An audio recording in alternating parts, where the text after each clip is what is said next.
దక్షిణాదిలో సీట్లు పోతాయా ఉన్నాయి అంటే ఉన్నాయి పోవు పెరిగే దాంట్లో తరుగుదల ఉంటుంది అన్నది ఇంతకుముందే చెప్పుకున్నాం. ప్రస్తుత లెక్కల ప్రకారం చూసుకుంటే భారతదేశ పటంలో జమ్మూ కాశ్మీర్లో ఎంపీల సంఖ్య 9కి పెరగబోతుంది, హిమాచల్ ప్రదేశ్లో 4కి పెరగబోతుంది, పంజాబ్లో 18, ఉత్తరాఖండ్లో 7, హర్యానాలో 18, ఢిల్లీలో 13, యూపీలో 143, ఇప్పుడున్న 80 నుంచి అది 143కి చేరుతాయి, రాజస్థాన్లో 50, గుజరాత్లో 43, మధ్యప్రదేశ్లో 52, జార్ఖండ్లో 24, బీహార్లో 79, ఛత్తీస్గఢ్లో 19, పశ్చిమ బెంగాల్లో 60, సిక్కింలో 1, అరుణాచల్ ప్రదేశ్లో 2, అస్సాంలో 21, నాగాలాండ్లో 1, మణిపూర్లో 2, మిజోరాంలో 1, త్రిపురలో 2, మేఘాలయలో 2, ఒరిస్సాలో 28, మహారాష్ట్ర 70కి చేరబోతుంది, ఆంధ్ర తెలంగాణ కలిపి 54.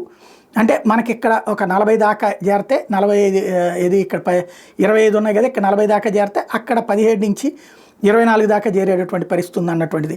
అదే సమయంలో కర్ణాటక 41, తమిళనాడులో 49, పుదుచ్చేరిలో 1, కేరళలో 20, లక్షద్వీప్లో 1, గోవాలో 2, అండమాన్లో 1, దాద్రానగర్ హవేలీలో 2 కాబోతున్నాయి అన్నటువంటి. దీని ప్రకారం చూస్తే మొత్తం 543 సీట్లకు కానీ 848కి పెరగబోతుంది. ఇందులో ఒక్క ఉత్తరప్రదేశ్, బీహార్లోనే 222 సీట్లు పెరిగే అవకాశం ఉంది. దక్షిణాది రాష్ట్రాల్లో మొత్తం కలిపితే 165 పెరుగుతుంటే అక్కడ 2 రాష్ట్రాల్లోనే 222 పెరిగే అవకాశం ఉంది. ఇతర రాష్ట్రాల్లో సీట్లు 461 కాబోతున్నాయి. ఇదే దక్షిణాదికి అన్యాయం అన్నటువంటిది ఇప్పుడు ప్రస్తుతం ప్రధానంగా ప్రొజెక్ట్ చేస్తున్నటువంటి అంశం.